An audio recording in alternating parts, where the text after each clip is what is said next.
नई कहानी के स्टार्टिंग में हम लोग जीजी को देखते हैं जो कि अपने कॉलेज टाइम में है और अपने रिजल्ट का वेट कर रही है। साथ ही में गॉड जी से प्रे कर रही है कि गॉड जी प्लीज़ इस बार तो मुझे कम से कम टॉप करा देना, बिल्कुल हम सब की तरह। लेकिन जैसे ही यहाँ पर रिज़ल्ट आता है तो वो ये देख कर के शौक हो जाती है कि एक्चुअल में उसने टॉप नहीं किया, बल्कि वो सेकंड आई है। वो इतनी मेहनत करके भी सेकंड आई है। वहाँ पर उसका सपोर्ट करने के लिए उसका फर्स्ट टाइम बना फ्रेंड तियान था। तियान के ब्यूटी से तो वो फुल ऑन इम्प्रेस थी। और तभी वहाँ पर जो की एंट्री होती है जो कि इस कहानी का हीरो है। जैसे कि हम सबके क्लास में दो टॉपर्स के बीच हमेशा ही लड़ाई होते रहती थी, तो यहाँ पर भी कुछ वही चल रहा है। जो टॉपर था और जीजी हमेशा ही सेकंड आया करती थी। उन दोनों के बीच बेट लगा था कि आज कौन ही जीतने वाला है। तो एज यूजुअल टॉप जब जो ने किया है तो जीता वही। जीजी को वो बोलता है तुम्हें तो याद है ना कि हमारे बीच क्या शर्त लगा था। तो जीजी को मजबूरन वहाँ पर उसे बोलना पड़ता है कि वो पूरे स्कूल का सबसे हैंडसम लड़का है। ये इनके बीच बेट लगा था कि अगर यहाँ पर इस तरीके से जो टॉप करेगा तो ये बातें उसे बोलनी होगी। अब यहाँ पर जीजी इसके बाद गुस्सा करने लगती है कि तुम बहुत ही बुरे हो, पता नहीं तुम्हारे जैसे अकड़ों इंसान से कौन ही लड़की शादी करेगी। ऐसे बोल ही रही होती है कि जो वहाँ से लौटने लगता है तभी वहाँ पर एक बॉल आकर के काफ़ी ज़ोर से जीजी के सर पे लगता है और वो बेहोश हो जाती है। सीन कट होकर के हॉस्पिटल में पहुंचता है जहां पर कि जीजी को होश आता है। तो वो देख रही होती है कि उसका मॉर्टल एनिमी जो उसके बगल में बैठ करके उसका केयर कर रहा है। वो शौक हो जाती है ये देखते हुए कि जो यहाँ पर क्या कर रहा है। तभी वो जो उसे बोलता है कि तुम्हारा ये क्या बिहेवियर है, तुम इस तरीके से क्यों स्ट्रेंज बिहेव कर रही हो। एक्चुअल में जो एक्सीडेंट जीजी के लाइफ में हुआ था वो उसका पास था और अभी जीजी के साथ फ़िलहाल कुछ और एक्सीडेंट हुआ जिस वजह से कि वो वापस से 28 से 18 ईयर्स पर पहुंच चुकी है। जो उसे बताता है कि हम दोनों हस्बैंड वाइफ और पिछले 5 सालों से मैरिड है। जीजी को इस बातों का भरोसा ही नहीं हो रहा होता कि आखिरकार इन 10 सालों में उसके लाइफ में ऐसा क्या हुआ होगा कि उसे अपनी ही मॉडल एनिमी जो से शादी करनी पड़ी होगी। जो जीजी पर गुस्सा करते हुए कहता है कि मैं कभी इस बात को नहीं मानने वाला कि तुम मुझे छोड़ करके तियान को पसंद करो। तुम मुझे बताओ तुम उस रात उसके साथ होटल में क्या करने गई थी जिस वजह से कि तुम्हारे साथ ये एक्सीडेंट हुआ, तुम स्विमिंग पूल में गिर गई और अभी हम हॉस्पिटल में हैं। जीजी को ये एक्सीडेंट तो कुछ भी याद नहीं था। वो अपने इस साल के इन 20 के 10 साल के सारे मोमेंट्स को भूल चुकी थी। वो अभी उसी 18 ईयर्स के माइंड में पहुंच गई थी जहाँ पर कि वो जो को कुछ खास पसंद नहीं करती थी। जो यहाँ पर जीजी को उनके शादी के फ़ोटोज़ वगैरह दिखाता है जो कि उसने अपना वॉलपेपर लगा के रखा हुआ था। फिर भी यहाँ पर जीजी को ट्रस्ट नहीं हो रहा था। वो उसे कहती है कि नहीं नहीं तुम ज़रूर ही झूठ बोल रहे हो और मेरे साथ प्रैंक कर रहे हो। हम दोनों कॉलेज टाइम में इस तरीके से लड़ते रहते थे और फिर मैं तुमसे कैसे शादी कर सकती हूँ। जो उसे कहता है हाँ लेकिन तुम ही ने मुझे कन्फेस किया था कि तुम मुझे पसंद करती हो और एक्चुअल में मुझसे शादी भी करना चाहती हो। लेकिन जीजी सोच रही होती है कि नहीं कुछ तो गड़बड़ है। उसके माइंड में कुछ तो लोचा चल रहा है कि सच में वो 10 ईयर्स बिफोर ट्रैवल करके चली गई है। बीच में इन 10 सालों में क्या हुआ उसे कुछ भी भरोसा नहीं है। अब डॉक्टर से पूछने के लिए जीजी बाहर निकलती है। बाहर जाकर के पूछने पर पता चलता है कि वो सच में 10 साल बाद टाइम ट्रैवल करके आ गई थी, लेकिन सिर्फ उसका माइंड 10 साल पहले पहुंचा था। बाकी रियल लाइफ में तो टाइमिंग बिल्कुल सही ही चल रही होती है। अब यहाँ पर इस टाइम में जीजी एक चीटर गर्ल की तरह ट्रीट की जाती है। सबको पता था कि जो उसका हस्बैंड है फिर भी उसका तियान के साथ अफेयर चल रहा है। जीजी सोचे कि 10 सालों में वो ऐसे कैसे बन गई, वो एक चीटर कैसे हो सकती है। भले ही वो जो को पसंद नहीं करती थी लेकिन उसने जब जो से शादी किया तो वो चीट नहीं कर सकती है। उसे खुद के कैरेक्टर पर इतना तो भरोसा था। लेकिन सारे लोग तो जीजी के बारे में यही गॉसिप कर रहे थे और हर गॉसिप रियल हो ये ज़रूरी तो नहीं है। इंसान के पर्सनल लाइफ का मैटर हर कोई नहीं जानता है। एक बच्चा भी यहाँ पे लगे हाथों आकर के जीजी को बुली करने लगता है। तभी जो उसके सपोर्ट में आता है। जीजी कहती है मुझे लगा था कॉलेज टाइम की तरह तुम मेरा मजाक उड़ाओगे, लेकिन यहाँ पर तो तुम मेरा सपोर्ट कर रहे हो। जो कहता ऑब्वियसली अब मैं तुम्हारा हस्बैंड हूँ तो मैं ही तुम्हारा सपोर्ट करूँगा ना। जीजी सोच रही होती है कि जो इतना बदल कैसे गया। वाइट हेयर से उसने ब्लैक हेयर कलर करा लिया और ऊपर से वो मेरा इतना केयर कर रहा है। वो दोनों तो एक दूसरे के कंपटीटर हुआ करते थे। हॉस्पिटल से चेकआउट कराने के बाद वो जीजी को घर लेकर के जाता है, जहाँ पर कि जीजी के माइंड में तो यही चल रहा था कि अगर वो दोनों रियल में 5 ईयर्स से मैरिड है बट फिर भी उसे तो कुछ भी मेमोरी याद नहीं है ना, तो साथ में रहना कुछ ज़्यादा ही ऑकवर्ड हुआ। तो वो जो को उसे दूसरे कमरे में रहने के लिए बोलती है जब तक कि वो अपनी मेमोरीज़ को रीगेन नहीं कर लेती है। तो जो जीजी के मेंटल स्टेट को समझते हुए ये बात भी मानने के लिए तैयार हो जाता है। लेकिन वो जीजी को कहता है कि मैं सब बात मानने के लिए तैयार हूँ, लेकिन सिर्फ ये नहीं कि तुम मुझे छोड़ करके तियान को पसंद कर सकती हो। दोनों के बीच कुछ ऐसे रोमांटिक मोमेंट क्रिएट होते हैं, लेकिन जीजी यहाँ पर जो ऊपर चिल्लाने लगती है कि वो उसके साथ ऐसा नहीं कर सकता है, क्योंकि उसे उसके माइंड में उसका कोई भी इम्प्रेशन याद नहीं है। जो सोच रहा होता है कि जीजी उसे भूलने की एक्टिंग कर रही है या फिर वो सच में उसे भूल गई, वो खुद ही इन चीज़ों को कंफर्म नहीं कर सकता था। डॉक्टर ने कहा था कि स्विमिंग पूल में गिरने की वजह से उसके माइंड पर प्रेशर पड़ा, जिस वजह से कि वो हो सकता है कुछ टाइम की मेमोरीज को भूल गई हो, लेकिन क्या रियलिटी था वो तो जीजी ही बता सकती थी। और जीजी तो एक्चुअल में भूल गई थी। हालांकि जो के लिए ये बातों पर ट्रस्ट करना थोड़ा मुश्किल था। वो जीजी को कहता है कि तियान तुम्हें मुझसे छीनने की कोशिश कर रहा है और ये मैं कभी होने नहीं दूंगा। ये बोल करके वो कमरे से बाहर निकल जाता है और जीजी सोचती है कि उसके लाइफ में चल क्या रहा है यार, वो एक चीटर कैसे बन सकती है। उसे खुद ही भरोसा नहीं हो रहा होता है। रात में जब वो सो रही थी तो जो प्यार से उसे देख रहा था, उसका केयर करने के लिए वो वहीं बैठा था कि कहीं वो वापस से कुछ गड़बड़ ना कर ले या फिर घर छोड़ करके ना चले जाए।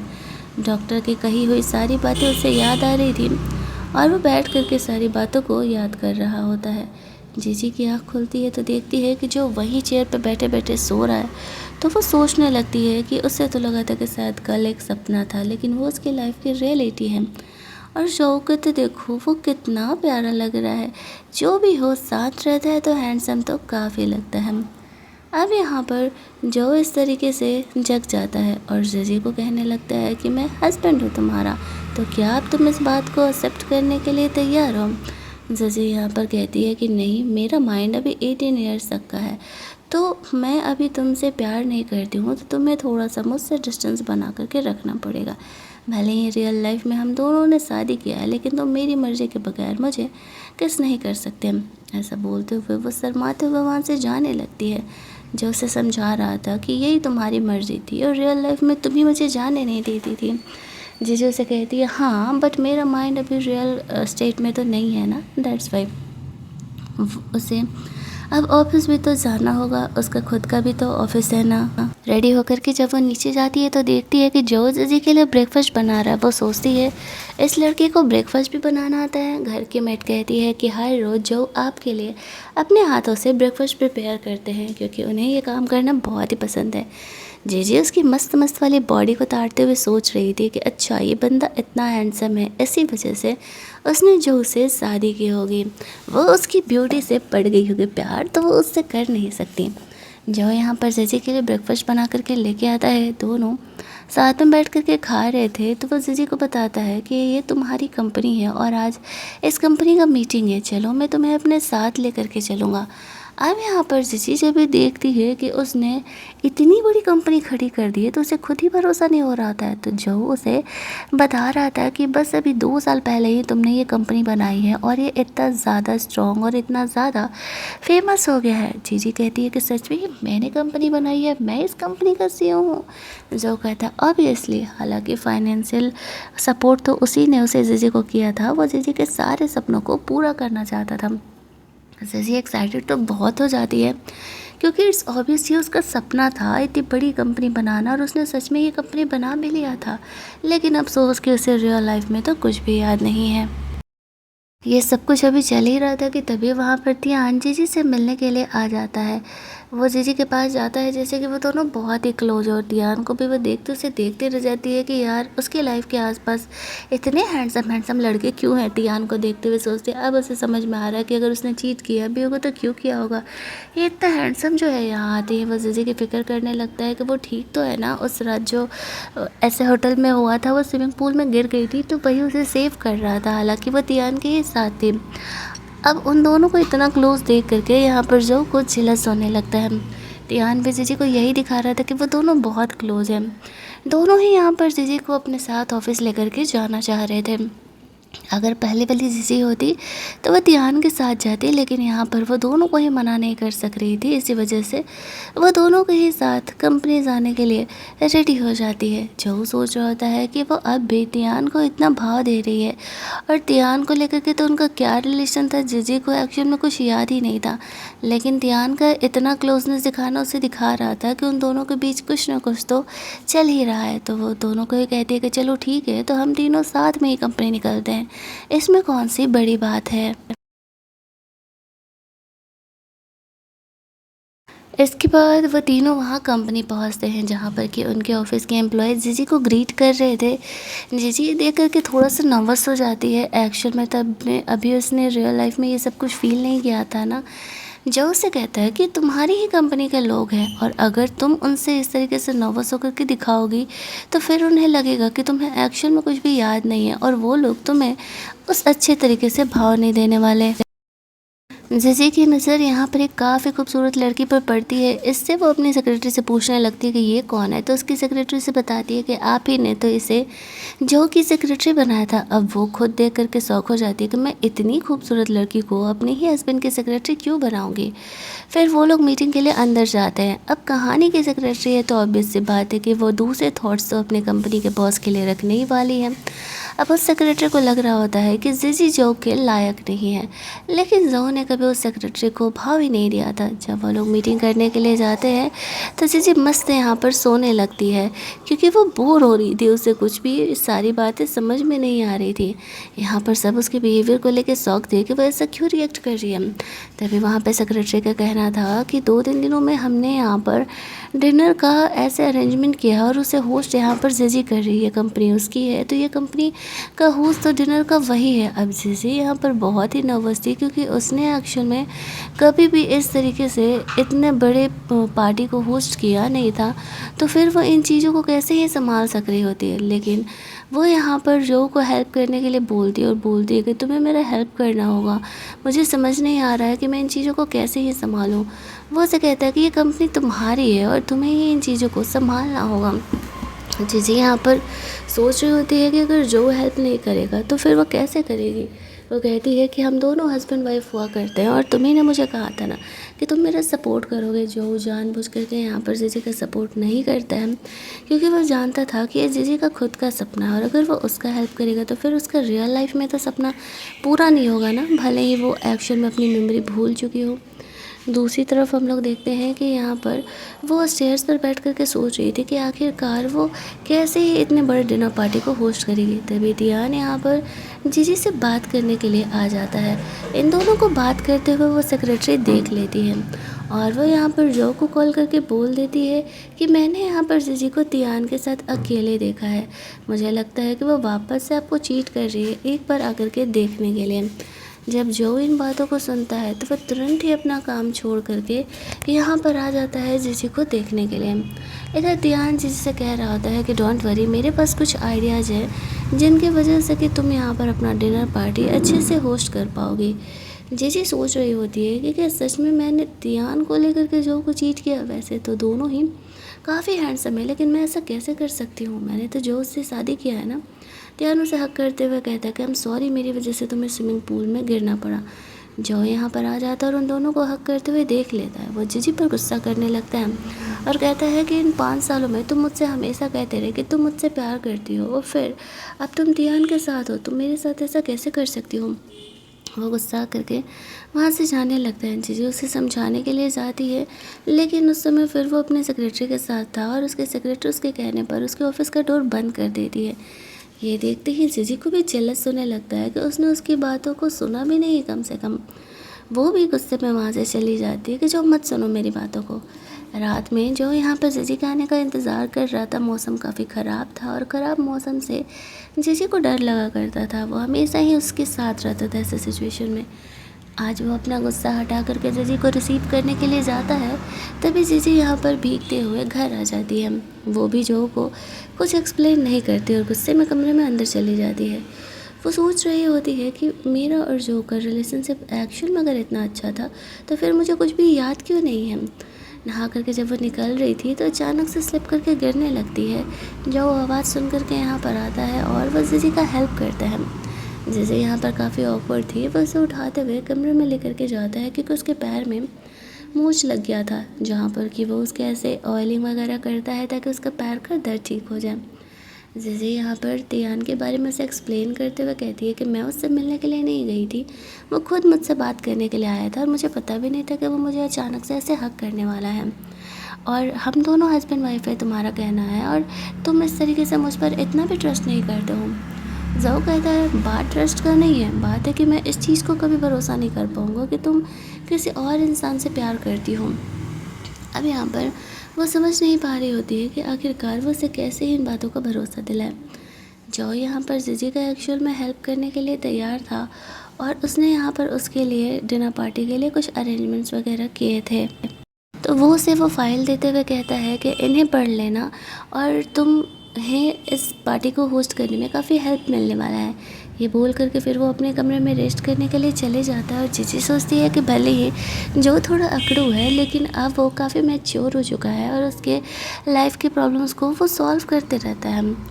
एक दो दिन ऐसे ही बीत जाते हैं और जीजी को वो सारी चीज़ें याद करनी थी जिस वजह से कि वो उस पार्टी को अच्छे से होस्ट कर पाए। फाइनली वो उन चीज़ों को संभाल लेती है, याद कर लेती है। फाइनली वो रात आता है जहाँ पर कि वो पार्टी होने वाला था। जीजी रेडी हो रही थी और वहाँ पर हम लोग देखते हैं कि दूसरी तरफ पार्टी में सारे यहाँ पर जीजी से मिलने के लिए परेशान थे। जीजी पब्लिक अपेयरेंस इस तरीके के पार्टीज़ में कम ही किया करती थी और यहाँ पर जो है जो उसकी सेक्रेटरी थे वो सिचुएशन का फ़ायदा उठाने का कोशिश करती है और जो को कह रही होती है कि इतना लेट हो रहा है, सारे गेस्ट यहाँ पर जीजी के ही आने का इंतज़ार कर रहे हैं और वो अब तक आई नहीं है, क्या मैं यहाँ पर चीज़ों को संभालूँ।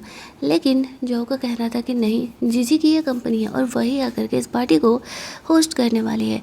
सारे लोग यहाँ पर सोच रहे होते हैं कि क्या वो सिर्फ झूठ मूठ का हवा फैला करके रखी हुई है कि जीजी इस पार्टी को अटेंड करने वाली है। मुझे तो नहीं लगता है कि वो आएगी। तभी अपना कॉन्फिडेंस लेकर के जीजी यहाँ पार्टी में एंट्री लेती है। वो बिल्कुल पहले की तरह लग रही थी और सारे उसके कंपनी के लोग उसे अप्रिशिएट कर रहे थे। स्टेज पर जाकर के जीजी ने जो अपना स्पीच वगैरह याद किया था वो सारी चीज़ों को स्पीच वगैरह दे दी है, जिस वजह से कि वो फाइनली यहाँ पर किसी को डाउट नहीं होने देती कि एक्चुअल में वो चीज़ों को भूल चुकी है। जो यहाँ पर उसे संभालता और कहता है कि तुमने बहुत ही अच्छा किया। तभी वहाँ पर जो को अब अदर बिजनेसमैन से मिलने के लिए जाना पड़ता है तो वो चले जाता है। सेक्रेटरी जेलस होकर के जीजी के ड्रिंक को टैम्पर्ड करते हुए उसे वो ड्रिंक देने के लिए जाती है, ये बहाना करते हुए दूसरे बिजनेस वुमेन से मिलवाने के लिए कि एक्चुअल में जीजी उससे मिलना चाहती थी।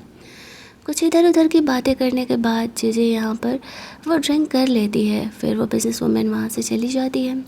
ड्रिंक करने के बाद जीजी को बहुत ही नशा आने लगता है तो उसकी सेक्रेटरी उसे कहती है आई थिंक कि आपने ज़्यादा ही ड्रिंक कर लिया, चलिए मैं आपको आराम करने के लिए लेकर के चलती हूँ।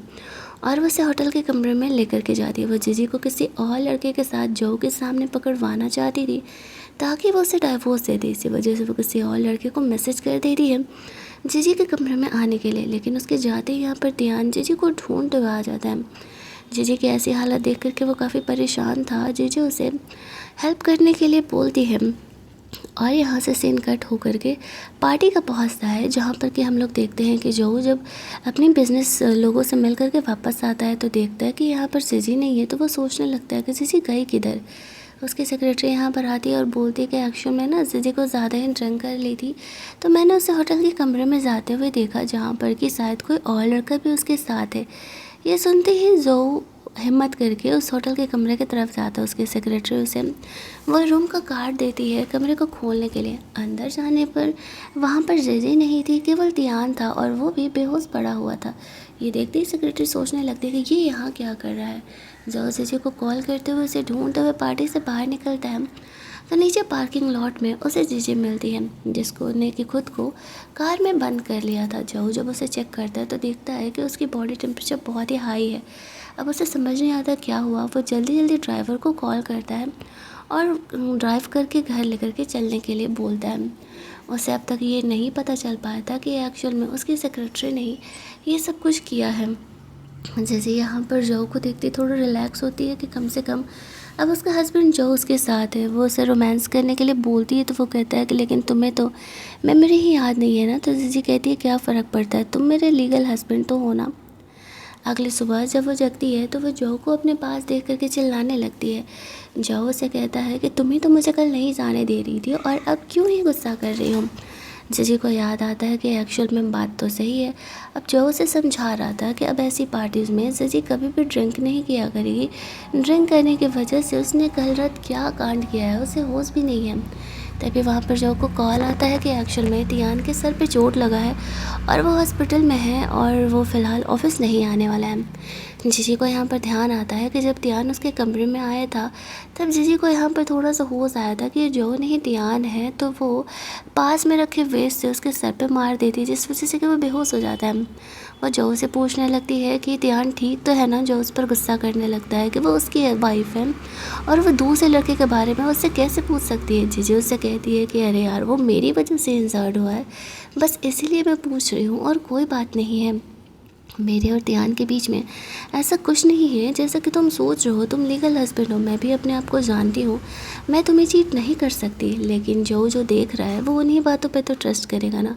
वो भी जीजी पर गुस्सा करने लगता है कि इस तरीके से जीजी उसे छोड़ करके तियान के बारे में कैसे ही फिक्र कर सकती है।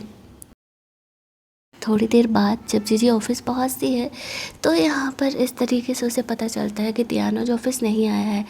तो वो खुशी थी, तभी उसे पता चलता है कि उसका फेवरेट एक्टर आज फ़ोटो शूट कराने के लिए आया हुआ है। जीजी का ये आइडल काफ़ी फेवरेट था तो वो उससे पर्सनली मिलने के लिए जाती है। उसे पता चलता है कि वो उसी के ऑफिस में है।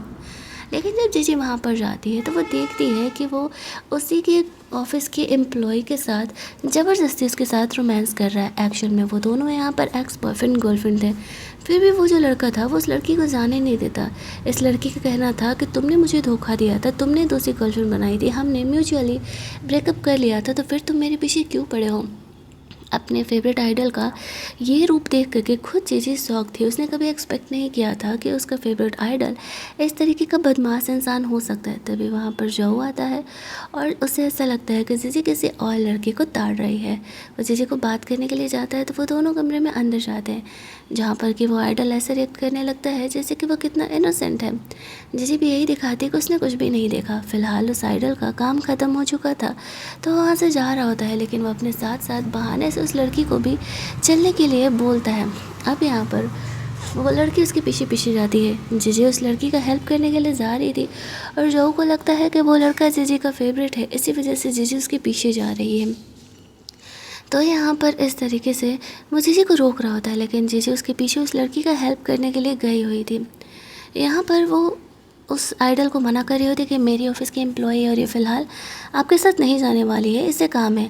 लेकिन वो कह रहा होता है कि नहीं, आपने इसे मुझे असाइन किया था ना एज सेक्रेटरी, तो मुझे काम है, मैं इसे लेकर के जा रहा हूँ। इस बात पर जीजी भड़क जाती है और उसका कहना था कि मुझे पता है कि तुम्हारे इस लड़की को लेकर के क्या इरादे हैं। मैं यहाँ पर तुम्हारे साथ अपनी कॉन्ट्रैक्ट कैंसिल करती हूँ और ये लड़की तुम्हारे लिए आज से काम नहीं करेगी।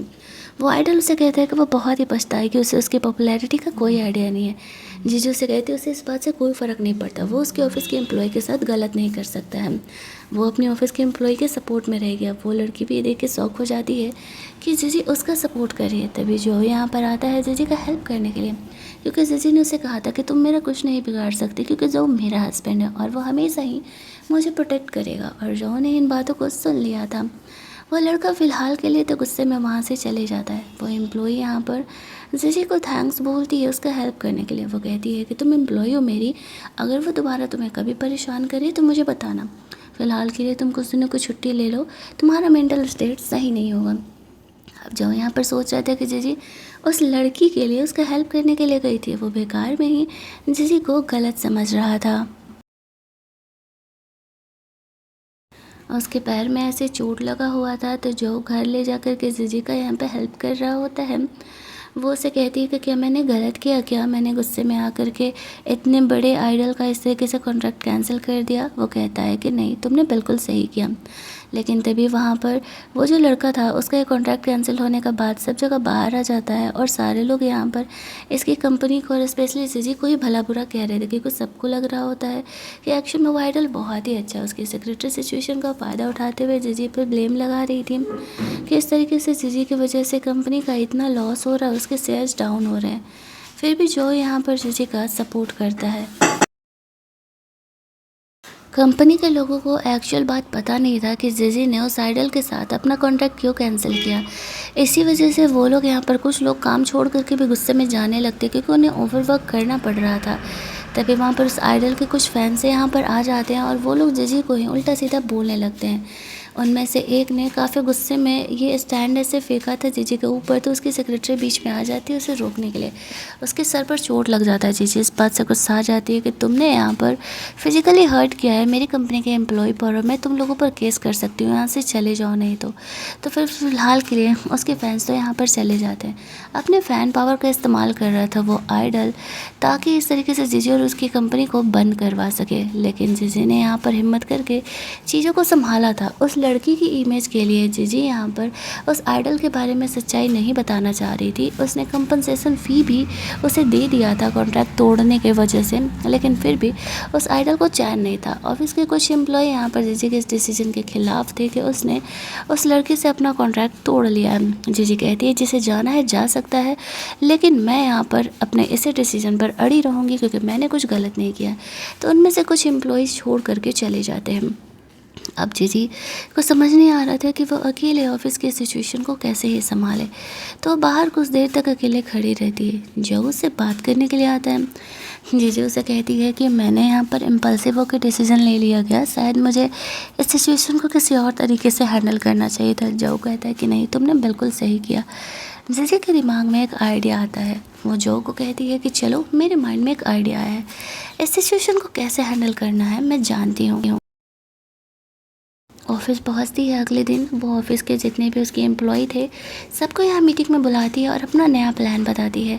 उस प्लान के हिसाब से उन्हें उन पर बहुत मेहनत तो करनी थी और ऑफिस में एम्प्लॉयज़ की कमी भी थी।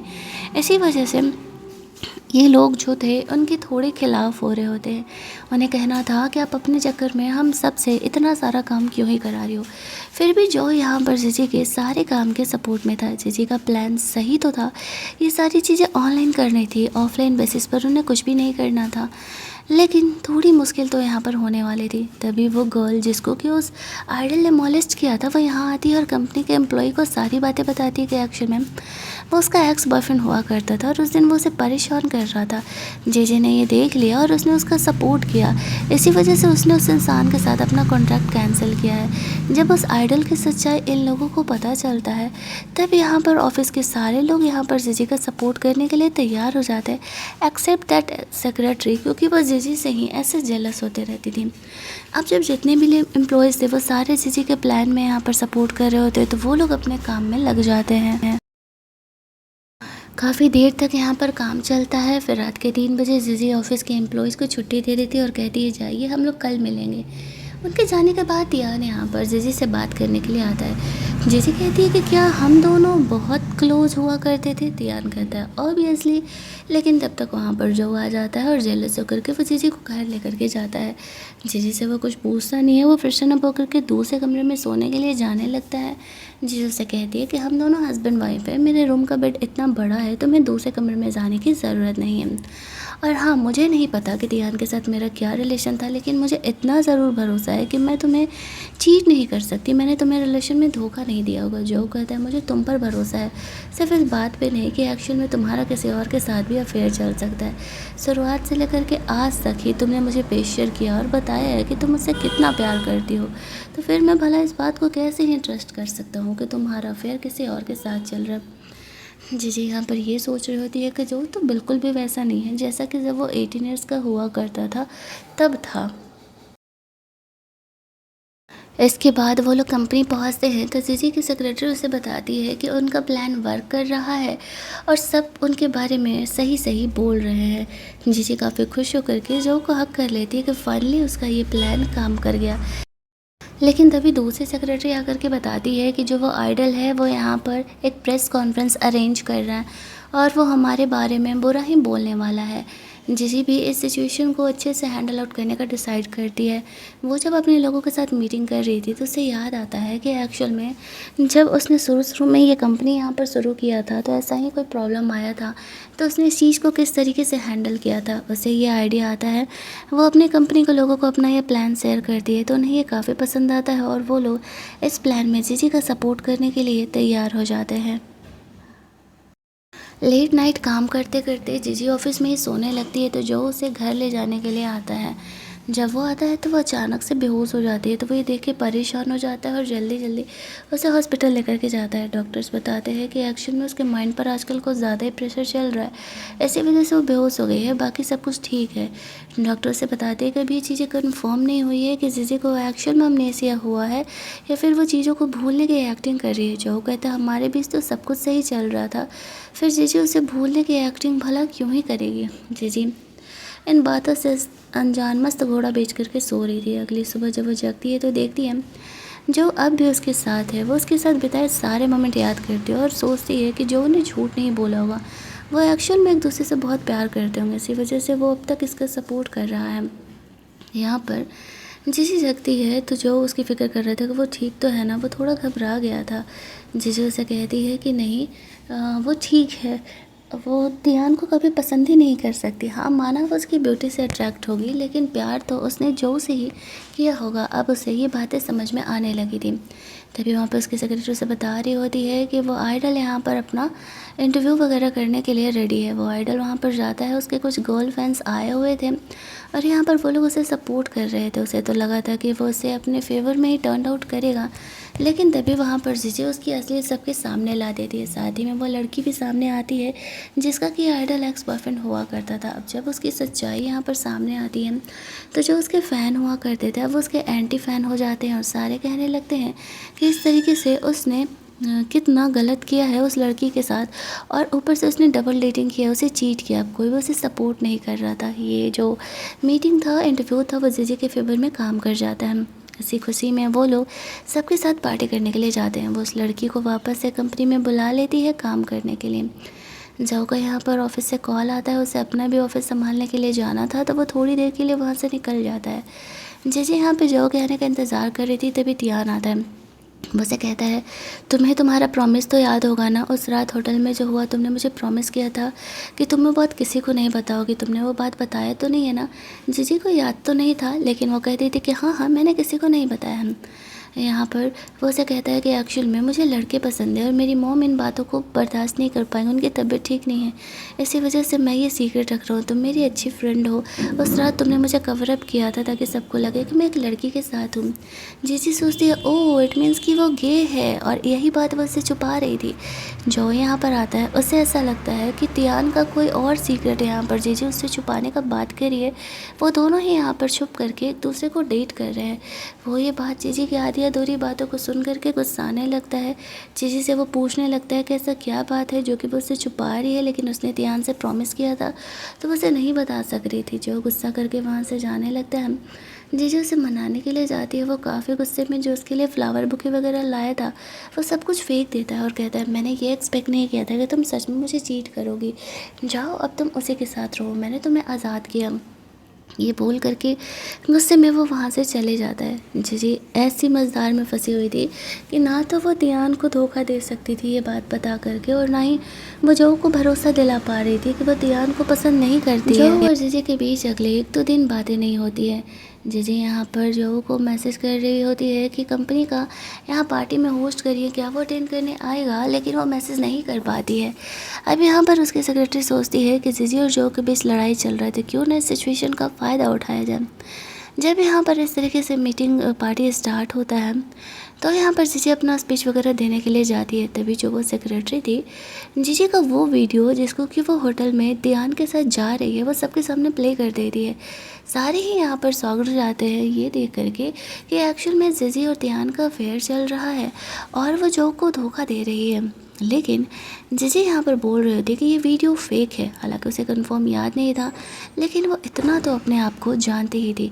कोई उसकी बातों का भरोसा नहीं कर रहा होता है और सबको ये लग रहा होता है कि जीजी झूठ बोल रही है खुद को बचाने के लिए। ध्यान बीच में आता है जीजी को सपोर्ट करने के लिए, लेकिन कोई फ़ायदा नहीं था। दूसरी तरफ जो ने जीजी के लिए डाइवोर्स पेपर साइन कर दिया था उसे खुद से फ्री करने के लिए, लेकिन तभी जीजी की डायरी उसके हाथ लगती है, वो उसे पढ़ती है। उसे पता चलता है कि एक्चुअल में उसे मेमोरी लॉस हो गया है, लेकिन आफ्टर दैट भी वो सारी बातें जो के ही बारे में लिखी है। उसकी डायरी में तो तियान का नामो ही निशान नहीं है, उसमें सिर्फ जो के बारे में अच्छी बातें लिखी हुई है। और वो ये भी कहती है कि शायद वो सच में काफ़ी लंबे समय से ही जो को प्यार करती। उसे ऐसा लगता है कि शायद तियान के साथ उसका कोई और ही रिलेशन है और उसे जीजी की बातों को सुनना चाहिए। तभी उसे जीजी के सेक्रेटरी का कॉल आता है कि यह ऑफिस में पंगा हो गया है। अब जो जल्दी जल्दी ऑफिस के लिए निकलता है। इधर जीजी को एक्चुअल में हैकिंग वगैरह आता था और वो जानती थी कि यहाँ पर कुछ तो इस वीडियो में गलत है, तो फिर वो इस वीडियो को वापस से रिपेयर करने का डिसाइड करती है। उसे कॉलेज में ये सब कुछ जो ने सिखाया था। जब वो उस वीडियो को रिपेयर करती है तो ओरिजिनल वीडियो आता है जहाँ पर कि तियान जीजी को होटल के अंदर बुला रहा है, लेकिन वो जाती नहीं है और वो कमरे के गेट से ही लौट जाती है। अब ये बात तो क्लियर है कि जीजी तियान के साथ होटल के अंदर नहीं गई, लेकिन फिर भी सारे लोग कह रहे होते हैं लेकिन तुम होटल तक तो तियान के साथ गई ना, तुम्हारा उसके साथ कुछ ना कुछ तो अफेयर चल रहा है। वो सेक्रेटरी भी यही कह रही थी। जीजी का कहना था पहले तो तुम ये बताओ कि तुमने वीडियो को गलत तरीके से एडिट करके क्यों ही दिखाया, तुम यहाँ मेरे और जो के रिलेशनशिप को ख़राब करना चाह रही हो। तभी वहाँ पर उसकी सेक्रेटरी की तरफ से आई हुई एक लड़की यहाँ पर आती है और वो जीजी को ऐसे बुली करने लगती है। उसके सपोर्ट में यहाँ पर जो आता है और वो उस लड़की को जीजी को हर्ट करने से रोक लेता है। पुलिस उस लड़की को पकड़ के लेके जाती है, लेकिन जो यहाँ पर इंसर्ट हो जाता है। जीजी यहाँ पर जो को कहती है कि तुम्हें मुझे बचाने आने की ऐसी ज़रूरत नहीं थी, बताओ भला तुम क्यों इंसर्ट हो गई। जीजी यहाँ पर गुस्से में आकर के उस सेक्रेटरी को जॉब से निकाल देती है, क्योंकि उसने गलत तो किया था। उसने जानबूझकर इस वीडियो को एडिट किया था जिस वजह से कि जो और जीजी का इमेज ख़राब हो सके और जीजी भी बदनाम हो सके। घर जाकर के जीजी यहाँ पर इस तरीके से जो को फोस्टर कर रही थी। जो उसकी डायरी दिखाते हुए कहता है मुझे तो पता ही नहीं था कि कोई इंसान मुझसे इतना प्यार करता है। जीजी कहती है अरे ये गलत बात है, तुम मेरा ऐसे पर्सनल डायरी नहीं पढ़ सकते हो। जो यहाँ पर उसे कहता है उसे इस बात से फ़र्क नहीं पड़ता उसका तियान का क्या रिलेशन है, उसे बस इस बात से मतलब है कि वो उससे प्यार करती है। जीजी खुश हो जाती है कि चलो कम से कम जो उस पर ट्रस्ट तो करता है। अगली सुबह जब वो जगती है तो जो ऑफिस के लिए जा चुका था। वो उठती है तो अचानक से बेड पर से उतरते समय वो स्लिप करती है, नीचे गिरती है, सर पर उसके थोड़ा सा चोट लगता है। उस चोट लगने की वजह से जीजी को इन बीच 10 साल के सारे मोमेंट याद आ जाते हैं, किस तरीके से वो दोनों एक्चुअल में कॉलेज में एक दूसरे से प्यार किया करते थे और पहले जीजी को ही जो से प्यार हुआ था। उनके बीच के अब तक के सारे हैप्पी मोमेंट्स उसे याद आ रहे होते हैं। और फिर वो ऑफिस पहुंचती है जहाँ पर कि वो बिल्कुल पहले की तरह अब हो चुकी थी। सब कुछ बहुत ही अच्छे तरीके से हैंडल कर रही थी। कल वाला जो कुछ भी ट्रेजेडी था वो सब कुछ सॉर्ट आउट हो जाता है। कंपनी में भी सारे उससे खुश थे। वो लड़की वापस से जॉब पर लौट चुकी थी। वो सेक्रेटरी जीजी से माफ़ी मांगने के लिए आती है। वो खुद ही रिज़ाइन कर देती है और कहती है मुझे तुम्हें बुली करने के लिए सब कुछ नहीं करना चाहिए था। तुम दोनों का रिलेशनशिप है, मैं तीसरी कौन होती हूँ उसे ख़राब करने वाली। जीजी उसे समझाती है तुम्हें खुद से सबसे ज़्यादा प्यार करना चाहिए, तभी किसी और से। इसके बाद वो सेक्रेटरी भी अपना जॉब रिज़ाइन करके वहाँ से चली जाती है। दूसरी तरफ तियान जो को एक्सप्लेन करने के लिए जाता है और उसे बता देता है कि एक्चुअल में वो गे है और जीजी बस उसकी एक अच्छी फ्रेंड है। उसने उसे प्रॉमिस किया था कि वो उसकी मॉम की हेल्थ को देखते हुए उसका सपोर्ट करेगी। इसी वजह से जब उस रात मेरे बारे में न्यूज़ आ रहा था कि मैं किसी लड़के के साथ हूँ तो जीजी मेरा सपोर्ट करने के लिए सिर्फ होटल में गई हुई थी। जो को वह सीक्रेट रखने के लिए बोलता है। इसके बाद वह जीजी से मिलने के लिए जाता है और वो दोनों वापस से अपने कॉलेज के टाइम में जाते हैं और इनके रिलेशनशिप की यहीं पर एक हैप्पी एंडिंग हो जाती है। तो अगर आपको ये कहानी अच्छी लगी होगी वीडियो को लाइक और शेयर करना मत भूलना, चैनल को सब्सक्राइब कर लेना ताकि नए वीडियोस के नोटिफिकेशन आपको मिलते रहें। चलिए जल्दी से मिल लेते हैं हम लोग एक और मस्त मस्त वाली कहानी के हिंदी वर्जन में।